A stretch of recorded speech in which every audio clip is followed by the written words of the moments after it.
As has become the cruise news norm, this week we have some good news to report and some not so good news to report. I'll tell you all about it now.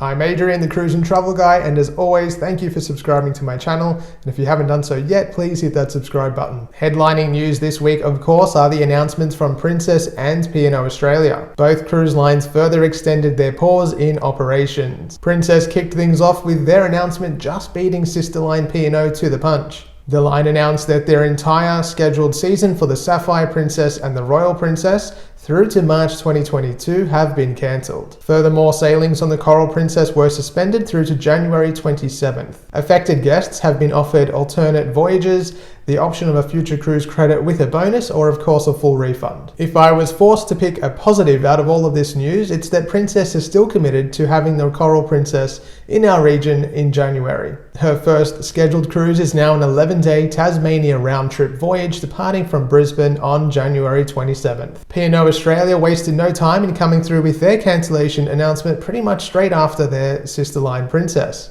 P&O confirmed that the Pacific Adventures cruises from Sydney were cancelled through to January 18th. Her next scheduled voyage is January 19th, a 5-night Australian Open tennis main event cruise. I don't yet know how that would operate, being that the events industry is much like the cruise industry in a state of flux right now, so that will be interesting to see what that itinerary eventually looks like. From Brisbane, the Pacific Encounter will not sail until January 15th, where she will depart on a 7-night voyage along Queensland's beautiful coastline. Pacific Explorer, meanwhile, is scheduled to sail on February 2nd on a 16-night round trip from Adelaide, visiting New Zealand. P&O have also cancelled their entire Melbourne season, stating that it is no longer feasible. In addition, a Pacific Encounter cruise, originally due to set sail from Brisbane on April 26th, has been cancelled, and a number of shorter domestic voyages have been set in its place. As has become typical, affected guests have the option of a refund, alternative voyage, or future cruise credit, depending on their individual circumstances. In relation to the latest round of cancellations, P&O Australia President Ster Mermel said, "We know that our guests are thinking about their Christmas New Year holiday plans, especially in relation to cruise bookings for this period. As you know, there is still uncertainty about the official requirements to support the resumption of cruising in Australia.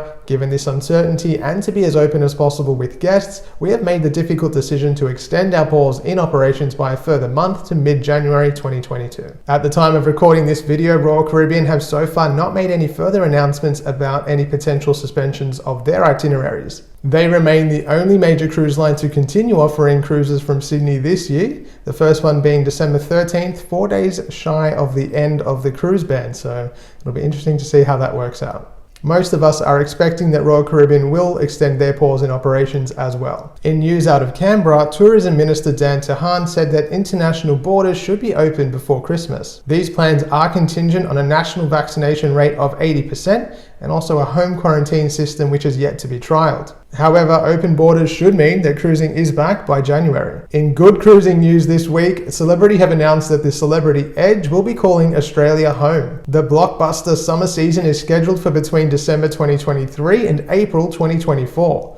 I'll be publishing another video that will give you everything you need to know about the new itineraries and this incredible ship. Bookings open on October 13 for Captain's Club members and October 15 for everyone else. In Queensland, Premier Anastasia Palaszczuk held a virtual press conference from Brisbane's as yet unused brand new cruise terminal. The Premier committed to working with the cruise industry to allow small cruise holidays to commence from next year after the vaccination rate reaches 80% within her state. She said, "I'll put that to National Cabinet as well, but I honestly think that is a great option for Queenslanders who are fully vaccinated to actually trial some smaller cruises up and down the Queensland coast." Well, at least that's something. Well, that's about it for this week's Cruise News Update. If you haven't already done so, you can follow me on Facebook and Instagram at The Cruise and Travel Guy. If you haven't subscribed to my channel yet, please do. And if you are looking to book a cruise from 2022 and beyond, you can head to my website, thecruiseandtravelguy.com.au.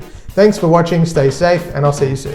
Headlining news this week, of course, is affected guests have, of course, been offered in news out of Canberra, tourism manners, These plans are contingent on a national vaccination rate of 80%, as well as trialling and...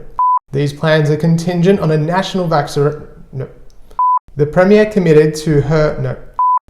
committed to working with the cruise industry to recommence small cruise holidays next year once the vaccination reach... Damn it.